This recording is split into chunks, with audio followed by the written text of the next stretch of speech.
Still talking about dividing radicals.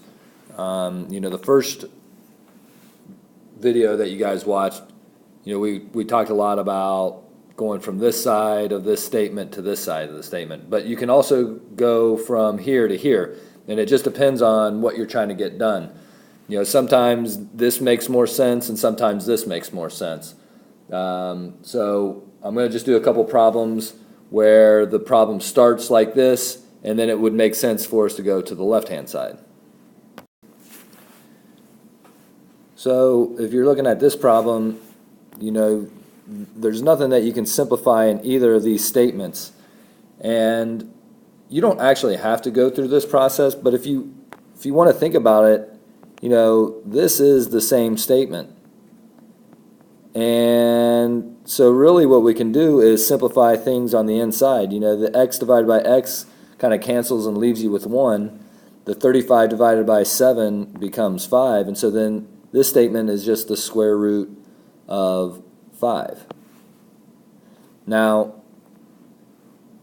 if you understand that, you can say, well, look, the indexes are the same. And so just like multiplication, I can divide the inside numbers and I can divide the outside numbers. You can kind of skip this idea altogether, but you're basically just simplifying fractions in all of these.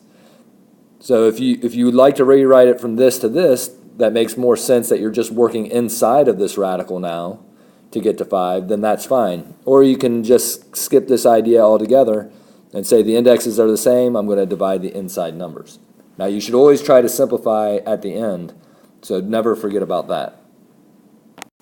So here's another example, and you may feel that you should always try to simplify first, and I'm never going to talk you out of doing that. But if you can simplify your fraction, if you can start with smaller numbers, then it's going to be easier to simplify your radicals. So I'm just going to understand that these two statements are the same, and that really what I'm looking at is the cube root of 27. And now I don't have to do a whole factor tree with all of this, and then all of this, and then then look for things to cancel later. I'm really just finding the cube root of 27. And remember, all we're doing is really doing a factor tree with 27.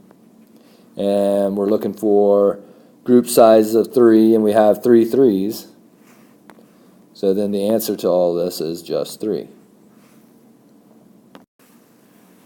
The first two examples that we looked at were pretty straightforward, and even if you didn't know that you could divide the inside numbers or change it to the other form, you would have been able to get there pretty easily by simplifying first and then looking, using your fraction rules to cancel or simplify a fraction. But the bigger the problem you get, the less that's enjoyable. You could definitely go through all of this, do a factor tree with 96, find groups of 3 up here, and then do the same thing with the denominator and then look for fraction rules. That's just going to make the problem a lot harder. It's fine to do, but if you always check first to see if you can actually simplify your fraction before looking for any factors,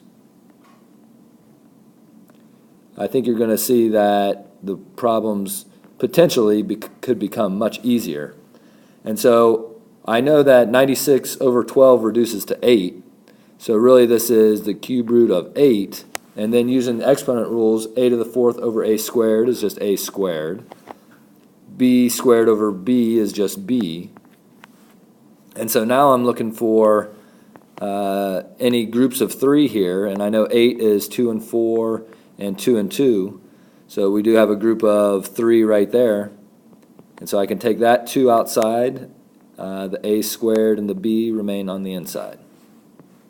So a much easier problem by first reducing, changing forms and reducing to something much more manageable with much smaller numbers to get here than any other method.